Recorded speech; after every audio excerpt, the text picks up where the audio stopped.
বন্ধুরা, আগামীকাল এই মাসে শেষ বৃহস্পতিবার, যাকে লক্ষ্মীবারও বলা হয়। তাই কালকে কিন্তু বন্ধুরা আপনারা এই সামান্য কার্যের মাধ্যমে মা লক্ষ্মী এবং ভগবান বিষ্ণুর আশীর্বাদ নিতে একদমই ভুলবেন না। এতে নতুন মাস, নতুন বছর দারুণ কাটবে। কারণ শাস্ত্র বলছে বন্ধুরা, যে যার ওপরে মা লক্ষ্মী সদয় হন, তাদের মান সম্মান, অর্থ, সুখ, শান্তিতে জীবন ভরে ওঠে, তাদের বাড়ি ভরে ওঠে। এছাড়াও বৈদিক শাস্ত্র অনুসার ভগবান শ্রীকৃষ্ণের প্রিয় 3টি মাসের মধ্যে এই চৈত্র মাসও অন্যতম। এই মাসে প্রাতঃস্নান, দান, ভগবান শ্রীকৃষ্ণ ও মা লক্ষ্মীর পুজো আরাধনায় বিশেষ মাহাত্ম্য রয়েছে। তাই বন্ধুরা, আপনারা বৃহস্পতিবার নতুবা শুক্রবার জলে সামান্য এই জিনিসটি মিশিয়ে আপনারা অবশ্যই স্নান করুন। এতে বিশেষ সৌভাগ্য লাভ হয়। এবং এই মাসে বন্ধুরা আপনারা এই 6টি কাজ ভুল করেও করবেন না। এই মাস চলাকালীন কিন্তু বন্ধুরা এই 6টি কার্যের পর ভুল করেও আপনারা পুজো অর্চনা বা ঠাকুর ঘরে প্রবেশ করবেন না, বা ঠাকুরকে স্পর্শ করবেন না। এতে মা লক্ষ্মী গৃহ ত্যাগ করেন, বাড়িতেই সৌভাগ্যের পথে বাধার সৃষ্টি হয়।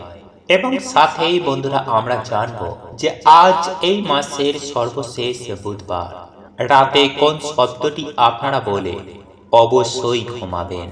কারণ প্রথম পূজ্য ভগবান শ্রী গণেশের আশীর্বাদ ছাড়া কিন্তু কোনো দেব দেবী আমাদের ওপরে কৃপা করেন না, কোনো কাজেই সুফল আসে না। তাই যদি বন্ধুরা আপনারা নতুন মাসে নতুন বছরটিকে সুন্দর করতে চান, তাহলে অবশ্যই ভিডিওটিকে পুরো দেখুন। চলুন এইবার মূল আলোচনায় প্রবেশ করা যাক। তবে মূল আলোচনায় প্রবেশ করার আগে জয় শ্রীকৃষ্ণ, রাধে রাধে লিখে কমেন্ট অবশ্যই করবেন। বন্ধুরা, আমরা এই ভৌতিক সৃষ্টিতে নিবাস করি, তাই এই ভৌতিক সৃষ্টির প্রভাব আমাদের এই জীবনে পড়ে। আর আমাদের কিছু ভুলের জন্য আমাদের জীবনে কোনো রকম কোনো আয় উন্নতি হয় না, জীবনে সুখ শান্তি থাকে না। আর তখন আমরা ভগবানকেই দোষ দিই, ভগবানকে বলি, হে প্রভু, যে তোমার আমি এত পুজো আরাধনা করি, কিন্তু তবুও আমার জীবনে কেন এত সমস্যা। কিন্তু বন্ধুরা, আপনারা কি জানেন যে এই দুঃখের জন্য দায়ী একমাত্র আপনি? হ্যাঁ বন্ধুরা, পরমেশ্বর ভগবান শ্রীকৃষ্ণ বলেছেন যে আমি কারো কর্মে হস্তক্ষেপ করি না, মানুষ তার কর্মদোষে জীবনে সুখ দুঃখ কষ্ট ডেকে আনে। তাই বন্ধুরা, আমাদের প্রত্যেকের জানা দরকার যে কোন কাজের পর ভুলেও বন্ধুরা পুজো অর্চনা করবেন না। এতে দেব দেবীরা আপনার উপর অত্যন্ত রুষ্ট হতে পারে। নাম্বার 1, মলমূত্র ত্যাগ করার পর।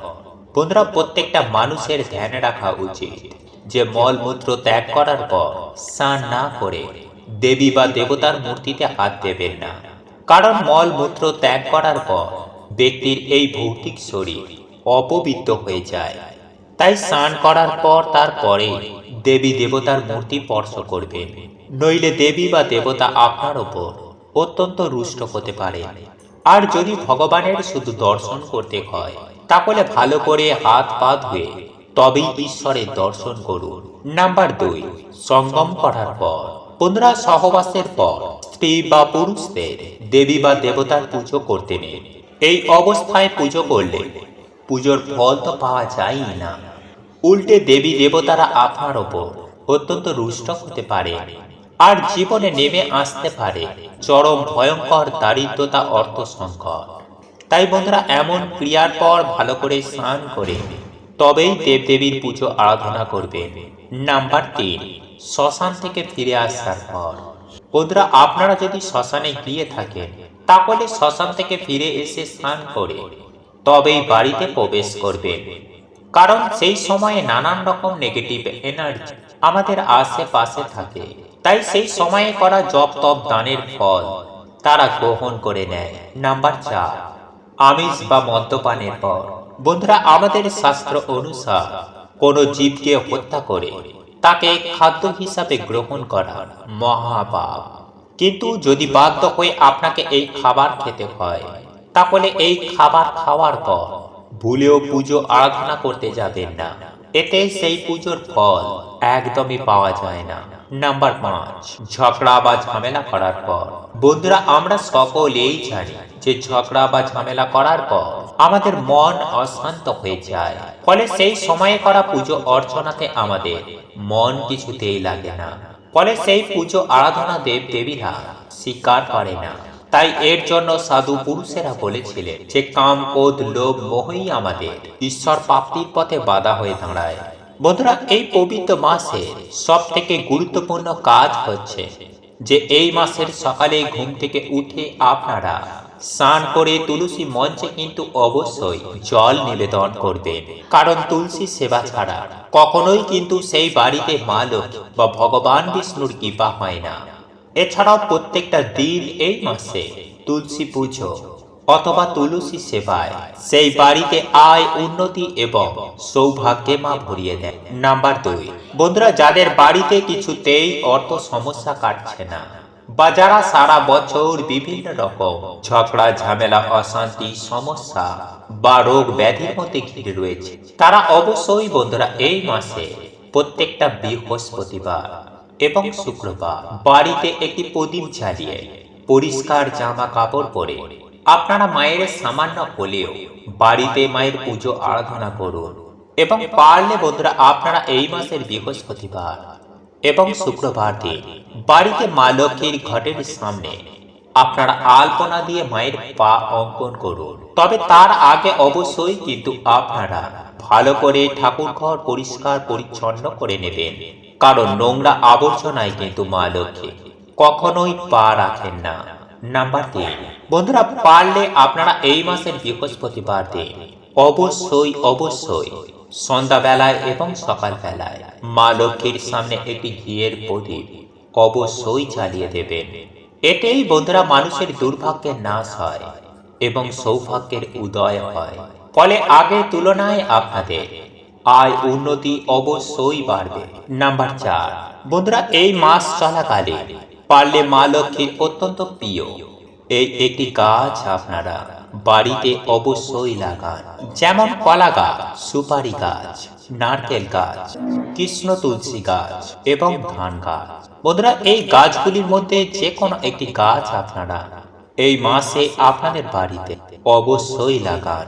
এতে সারা বছর বন্ধুরা আপনাদের বাড়িতে মায়ের কৃপায় অর্থ সৌভাগ্য বিরাজ করবে। নাম্বার 5, বন্ধুরা, এই মাস চলাকালীন বিশেষ করে বৃহস্পতিবার, শুক্রবার এবং সংক্রান্তির দিন আপনারা আপনাদের স্নানের জলে কিছুটা সামান্য হলুদ মিশিয়ে ওম নমো ভগবতে বাসুদেবায় নমঃ এই মন্ত্র বলে আপনারা স্নান করুন। এবং স্নান করে এসে ভগবান বিষ্ণু এবং মা লক্ষ্মীর পুজো আরাধনা করুন। একটি আসন পেতে ভগবান বিষ্ণু বা মা লক্ষ্মীর একটি মন্ত্র আপনারা 108 বার অথবা 21 বার জপ করুন। বন্ধুরা, যদি নিয়ম মেনে এই মাস বৃহস্পতিবার, শুক্রবার নতুবা সংক্রান্তির দিন আপনারা এই সামান্য কার্য করতে পারেন, তাহলে বন্ধুরা আপনাদের আগের তুলনায় আয়, উন্নতি বাড়বে। তাই এই মাস চলাকালীন বন্ধুরা আপনারা সামান্য গুড়ের পায়েস রান্না করে কোনো বৃহস্পতিবার দিন বা শুক্রবার কিংবা সংক্রান্তির দিন মাকে অবশ্যই নিবেদন করুন। নাম্বার 7, আমলকি। বন্ধুরা, এই মাস চলাকালীন এই ফল আপনারা ভগবান বিষ্ণু বা মা লক্ষ্মীকেই নিবেদন করতে একদমই ভুলবেন না। কারণ বন্ধুরা এই মাসে বন্ধুরা এই ফল মাকে নিবেদন করা অত্যন্তই শুভ এবং অত্যন্ত ফলদায়ী। যাই হোক বন্ধুরা, চলুন এইবার আমরা জানি যে তুলসী পাতা এবং তুলসী গাছের শিকড়ে কোন সামান্য কার্যে এই মাসে মানুষের দুর্ভাগ্যের নাশ হয়ে যায় এবং ভগবানের কৃপায় আমাদের জীবনে অর্থ, সুখ, সৌভাগ্যে ভরে ওঠে। নাম্বার 1, বন্ধুরা, এই মাসের যে কোনো দিন স্নান করে তুলসী গাছের কাছে গিয়ে আপনারা জল অর্পণ করে তুলসী মাতাকে প্রণাম করে নিজেদের মনোবাসনা, মনস্কামনা বলে মায়ের অনুমতি নিয়ে একটুখানি সামান্য শিকড় তুলে এনে ভালো করে গঙ্গা জল দিয়ে ধুয়ে ঠাকুরের আসনে একটি প্রদীপ জ্বালিয়েই মাতা তুলসী মহারানীর আপনারা পুজো আরাধনা করুন। এবং তারপরে আপনারা একটি আসনে বসে নিজের মনোবাসনা বলে 108 বার ওম ভগবতে বাসুদেবায় নমঃ বা হরে কৃষ্ণ মহামন্ত্র আপনারা জপ করে সেই শিকড়টিকে আপনারা প্রণাম করে একটি লাল সুতোর মধ্যে তা আপনারা বেঁধে আপনাদের গলায় বা হাতের মধ্যেই পড়তে পারে, বা গলায় আপনাদের চেনে বা হাতের ব্রেসলেটের মধ্যেও আপনারা সেই শিকড় সমেত সেই লাল সুতোটি আপনারা বাঁধতে পারেন, অথবা এই শিকড়টি আপনারা পুজো আরাধনা করার পর আপনাদের ঠাকুর ঘরে সারা দিন তা রেখে দেবেন এবং পরের দিন আপনারা সেই শিকড়টিকে তুলে কোনো হলুদ কাপড়ের মধ্যে তা আপনারা এটিকে বেঁধে আপনাদের মানিব্যাগ বা যেখানে আপনারা টাকা পয়সা রাখেন সেখানে রেখে দিতে পারেন। নাম্বার 2, রাম এবং কৃষ্ণ তুলসী। বন্ধুরা, পরমেশ্বর ভগবান শ্রীকৃষ্ণের অত্যন্ত প্রিয় হচ্ছে এই তুলসী পত্র। যারা এই মাসে প্রত্যেক দিন ভগবানের চরণে এই তুলসী পত্র নিবেদন করে নিজের মনস্কামনা মনোবাসনা বলে এবং পুজো আরাধনা করার পর ভগবানের চরণ থেকে সেই তুলসী পাতা জলের সাথে গ্রহণ করে, তারা সারা বছর ভগবানের কৃপায় সুস্থ সবল এবং নিরোগ থাকে এবং ভগবান বিষ্ণু ও মা লক্ষ্মীর কৃপায় তাদের দুর্ভাগ্যতা নাশ হয় এবং জীবনে সারা বছর পরম সুখ সৌভাগ্য এবং অর্থ ধন সম্পত্তিতে ভরে ওঠে। তাই বন্ধুরা, যাদের বাড়ি ঠাকুর ঘরে এই জিনিসটি রেখে যারা ভগবানকে আজকের দিনে ভগবানকে আমন্ত্রণ করে, তাহলে তাদের বাড়িতে ভগবান অবশ্যই আসেন এবং তাদের সকল মনোবাসনা তিনি পূর্ণ করে দেন। ফলে যে বাড়িতে ভগবান শ্রী গণেশ আসেন সেই বাড়িতে মা লক্ষ্মীও তার সাথে আসে এবং সমস্ত দেব দেবীরা সেই বাড়িতে নিবাস করেন। কিন্তু বন্ধুরা, আপনাদের এই কার্যটি করার আগে কিছু নিয়ম অবশ্যই পালন করতে হবে। তাই বন্ধুরা, আপনারা কিন্তু মন দিয়ে পুরো ভিডিওটি দেখুন, কারণ বন্ধুরা যদি কিছু ভুল হয়ে যায় তাহলে বন্ধুরা আপনারা কিন্তু এর ফল পাবেন না। কারণ বন্ধুরা, এমন মানুষদের ওপরে ভগবান কখনো কৃপা করেন না। তাই বন্ধুরাও ভিডিওটি একটি লাইক করে কমেন্টে হর হর মহাদেব ও জয় শ্রীকৃষ্ণ অবশ্যই লিখুন এবং সাথে আপনারা বলুন জয় শ্রী গণেশের জয়। নাম্বার 1, বন্ধুরা যদি আপনারা রাতে এই প্রক্রিয়াটি করেন তাহলে বন্ধুরা আপনারা রাতে কিন্তু অবশ্যই নিরামিষ আহারই গ্রহণ করবেন। কারণ এমন শুভ কার্যের আগে এমন অশুভ কাজ না করাই ভালো।